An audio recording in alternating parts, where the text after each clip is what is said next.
Di dalam diri manusia itu ada kuasa yang sedang tertidur. Kuasa yang kalau dibangkitkan itu bisa merevolusi seluruh kehidupannya. Tapi pertanyaannya, kenapa banyak manusia yang tidak pernah membangkitkan kekuatan itu? Kenapa banyak orang yang membiarkan hidupnya itu hanyut? Bayangkan ini, kamu sedang berada di sebuah perahu dan perahu itu melaju di sungai yang deras. Awalnya biasa saja, airnya tenang, pemandangannya indah, kamu merasa semuanya masih aman. Tapi semakin jauh, arusnya mulai berubah. Tanpa kamu sadari, perahu itu bergerak semakin cepat. Lalu dari kejauhan kamu mulai mendengar suara gemuruh. Semakin dekat, semakin keras. Dan tiba-tiba kamu sadar, di depan sana ada air terjun yang cukup besar. Kamu mulai panik, kamu mendayung sekuat tenaga, kamu mencobanya untuk mundur. Kamu melawan arus itu dengan sekuat tenaga. Tapi arusnya sudah terlalu kuat. Dan kejatuhan itu terasa tidak bisa dihindari. Inilah gambaran hidup banyak orang. Mereka baru benar-benar ingin berubah saat sudah terlalu dekat dengan air terjun hidupnya. Saat rumah tangga hampir hancur, saat tubuh sudah sakit, saat mental sudah runtuh, saat finansial sudah kacau, saat relasi mulai retak, saat hidup sudah terasa tidak tertolong. Padahal kejatuhan itu jarang terjadi mendadak. Kehancuran hidup jarang terjadi dalam semalam. Biasanya, semua itu dimulai jauh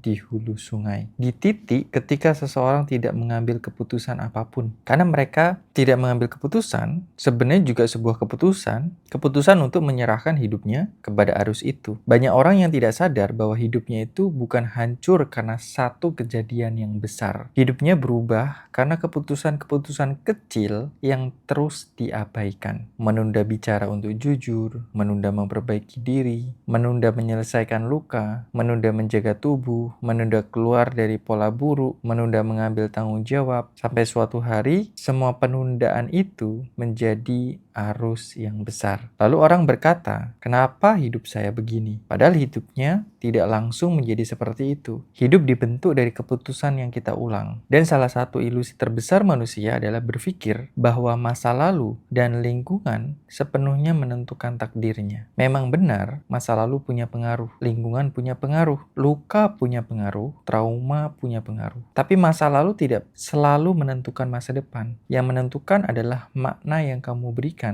pada masa lalu itu. Ada sebuah kisah yang bisa kamu dengarkan. Dua orang saudara dibesarkan oleh ayah yang sama. Ayah mereka sangat kasar, pecandu alkohol, penuh kekerasan. Rumah mereka jauh dari rasa aman. Lingkungannya sama, traumanya sama, lukanya sama. Tapi ketika dewasa, hidup mereka sangat berbeda. Anak pertama menjadi kriminal, hidupnya rusak, ia berakhir di penjara. Anak kedua menjadi pengusaha sukses, ia membangun keluarga yang hangat dan menjadi pribadi yang sangat penyayang. Saat keduanya diwawancarai secara terpisah dan ditanya, kenapa hidupmu menjadi seperti ini? Jawaban mereka itu sama persis. Mana mungkin saya menjadi orang yang berbeda setelah dibesarkan oleh ayah yang seperti itu. Satu kalimat, dua makna, dua takdir. Anak pertama memaknai masa lalunya sebagai alasan. Karena ayah saya seperti itu, saya menjadi seperti ini. Anak kedua memakai masa lalunya sebagai keputusan. Karena ayah saya seperti itu, saya tidak akan menjadi seperti itu. Yang membedakan bukan peristiwanya, yang membedakan adalah maknanya. Dan makna itulah menciptakan arah hidup kamu. Sekarang kita perlu memahami sesuatu. Keputusan bukan sekedar berkata,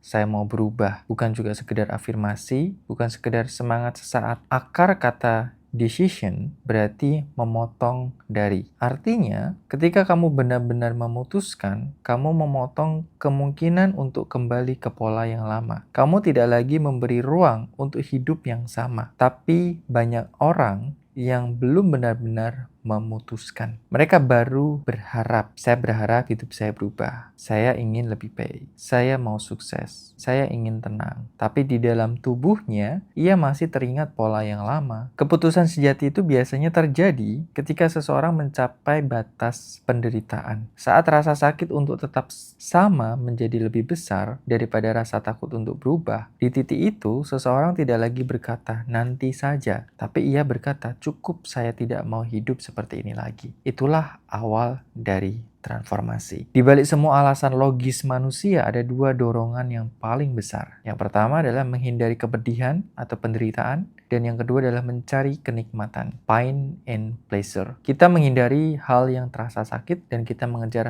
hal yang terasa menyenangkan. Masalahnya, otak kita lebih memilih kenikmatan instan daripada kebaikan jangka panjang. Contohnya sederhana. Kamu tahu makan manis berlebihan tidak baik, tapi saat stres, kamu tetap mengambil makanan manis itu. Kenapa? Karena saat itu otak tidak peduli pada kesehatan 5 tahun mendatang. Otak hanya ingin keluar dari rasa tidak nyamannya sekarang. Makanan manis memberikan dopamin yang instan. Sebaliknya, dia terasa seperti penderitaan. Jadi tubuh memilih yang memberi kelegaan sekarang, walaupun merusak masa depan. Itulah kenapa banyak orang yang tidak berubah bukan karena tidak tahu, tapi karena sistem syarafnya masih mengingatkan ke pola ya, kenikmatan tadi dan pola baru dengan penderitaan. Ada eksperimen terkenal yang menguji seekor tikus. Jadi seekor tikus itu dimasukkan ke dalam kotak. Di dalam kotak ada tuas. Saat tuas ditekan, makanan keluar. Tikus belajar menekan tuas untuk mendapatkan reward atau makanan. Lalu dalam percobaan lain ada tuas yang bisa memberikan sengatan listrik. Tikus belajar menekan tuas untuk menghindari rasa sakit. Sekilas sederhana, tapi manusia modern sering hidup seperti itu. Saat stres, kita menekan tuas itu. Scroll sosial media, makan berlebihan, marah, belanja, mencari perhatian, menghindar, dan bahkan menunda. Kita tidak benar-benar bebas. Kita hanya sedang dikendalikan oleh mekanisme reward and avoidance. Kita tidak sadar kita hidup seperti tikus dalam kotak. Bedanya, kotak kita terlihat seperti kehidupan normal. Banyak orang yang mencoba berubah dengan kemauan keras. Tapi kemauan keras itu seperti baterai. Pagi terisi penuh, siang mulai turun, malam jadi habis. Saat tubuh lelah, stres tinggi, emosional berat, pola lama kembali mengambil alih karena willpower atau kekuatan kehendak bekerja di level pikiran sadar. Sedangkan kebiasaan lama bekerja di sistem bawah sadar dan tubuhmu. Maka perubahan yang sejati bukan hanya mengandalkan kemauan, tapi perlu mengubah asosiasi secara emosional. Kamu perlu mengaitkan penderitaan besar pada pola lama dan kenikmatan besar pada pola baru. Bukan hanya secara logika, tapi secara rasa. Karena tubuh berubah melalui pengalaman emosional yang kuat. Pikiran bukan kamera yang merekam realitas secara objektif. Pikiran itu adalah filter. Setiap detik otak menerima terlalu banyak informasi. Karena itu ada sistem penyaring yang disebut Reticular Activating System atau RAS. Sistem ini menyaring informasi berdasarkan apa yang kamu anggap penting. Dan salah satu cara memprogram fokus adalah melalui pertanyaan. Nah, biasanya kita itu berafirmasi. Kalau di sini kita affirmation. Jadi bukan memberikan pernyataan, tapi memberikan pertanyaan. Pertanyaan yang kamu ajukan pada dirimu sendiri itu akan menentukan apa yang kamu cari di otakmu. Kalau kamu bertanya, kenapa hidup saya selalu sial? Otak akan mencari bukti bahwa hidupmu memang sial. Kalau kamu bertanya, kenapa saya tidak pernah berhasil? Otak tidak akan mencari semua alasan kenapa kamu gagal. Tapi, kalau kamu bertanya, apa langkah kecil yang bisa saya ambil hari ini? Otak mulai mencari jalan. Pertanyaan mengubah fokus, fokus mengubah makna, makna mengubah emosi, emosi mengubah tindakan, dan tindakanmu akan mengubah hidupmu. Ada sebuah kisah unik yang bisa kamu pelajari. Jadi di tengah kondisi yang sangat mengerikan, banyak orang yang berkata, kenapa ini terjadi padaku? Kenapa Tuhan membiarkan ini? Kapan penderitaan ini berakhir? Tapi pertanyaan itu tidak memberi jalan keluar. Lalu ada seseorang yang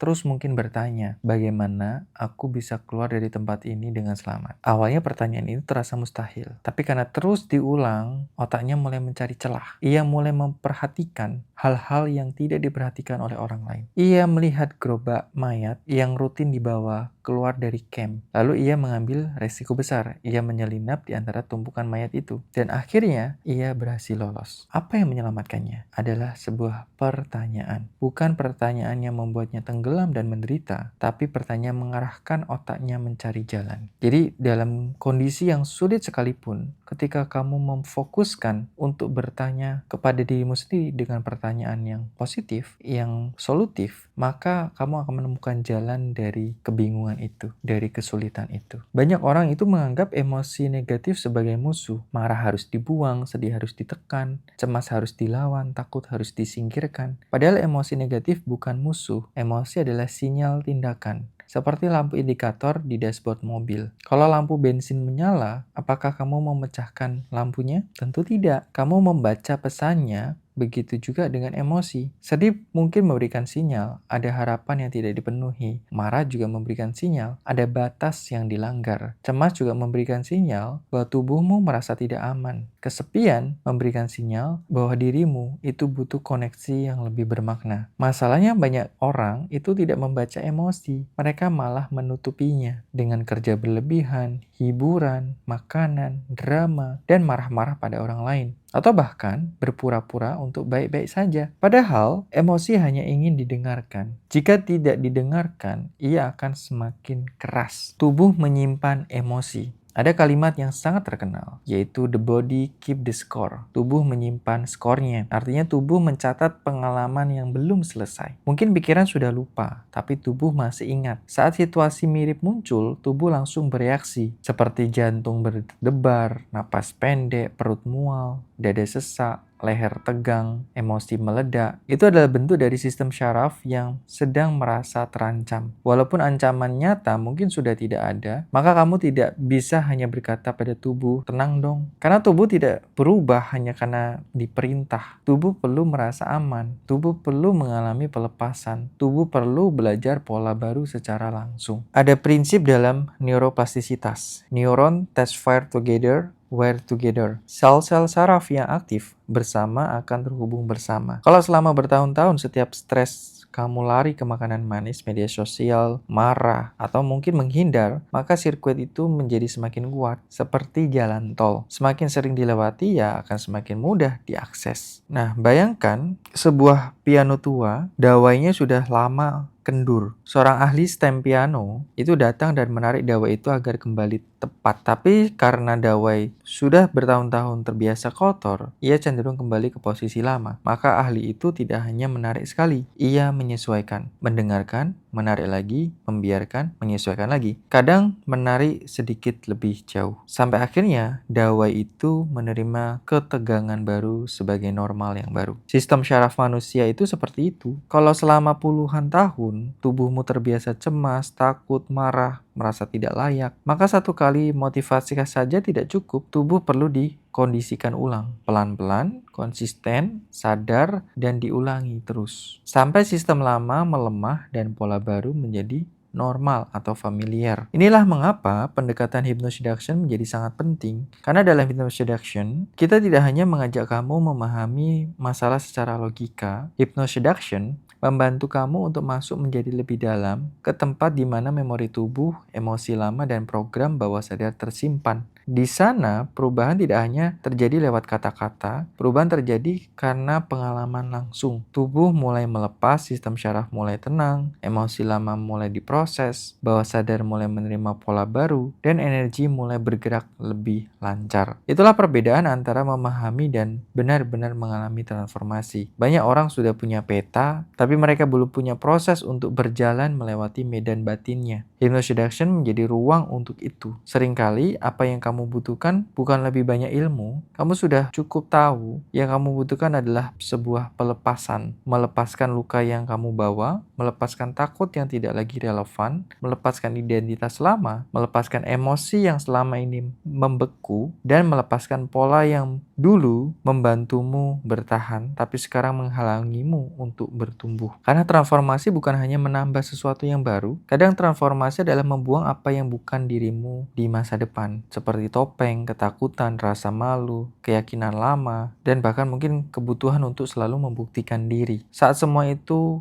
perlahan dilepaskan, diri yang asli mulai muncul. Diri yang lebih tenang, lebih jernih, lebih utuh, dan lebih bercahaya. Dan ingat, yang mengubah hidupmu bukan hanya apa yang kamu tahu, tapi apa yang akhirnya kamu berani untuk lepaskan dari dalam dirimu. Sampai ketemu di video selanjutnya, dan untuk join di private coaching, kamu bisa langsung klik link di deskripsi atau di bio saya. Terus bertumbuh, terus mekar, dan izinkan dirimu pulang kepada cahaya sejati di dalam dirimu.